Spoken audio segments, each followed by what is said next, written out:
অঙ্কিতা লেখান্ডের এখন পালে হাওয়া। স্বতন্ত্র বীর সাভারকার ছবিতে অভিনয় করে আলোচনায় এই অভিনেত্রী। ছোট পর্দা থেকে উঠে আসলেও বলিউডে নিজের পরিশ্রম দিয়ে জায়গা করতে পেরেছেন তিনি।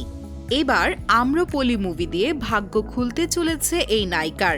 হ্যাঁ, আম্রপলি হয়ে সবাইকে মুগ্ধ করতে আসছেন এই বলিউড অভিনেত্রী।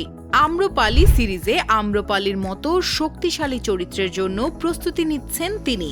এমন একটি চরিত্রে অভিনয়ের সুযোগ পেয়ে দারুণ উচ্ছ্বসিত অঙ্কিতা।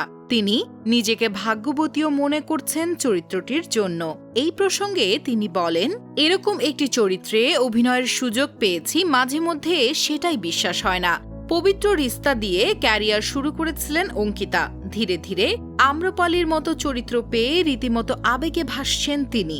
যখন এই চরিত্রের জন্য তাকে প্রস্তাব দেওয়া হয়েছিল, তিনি নাকি অনেকটাই দ্বিধায় ছিলেন। চরিত্রটির প্রতি সুবিচার করতে পারবে কিনা সেটা নিয়েও দ্বিধা কাজ করেছে তার। শেষ পর্যন্ত চ্যালেঞ্জটি নিতে পেরেছে অঙ্কিতা। অঙ্কিতা জানিয়েছেন, পর্দায় আম্রপালি হয়ে উঠতে তাকে প্রচুর পরিশ্রম করতে হয়েছে। তিনি আরও বলেন, আম্রপালি নর্তকী হিসেবে দুর্দান্ত। সাভারকার ছবিতে মেকআপ ছাড়াই কাজ করেছেন এই অভিনেত্রী। ছবিটিতে বয়োজ্যেষ্ঠ এক নারীর চরিত্রে দেখা যাবে তাকে।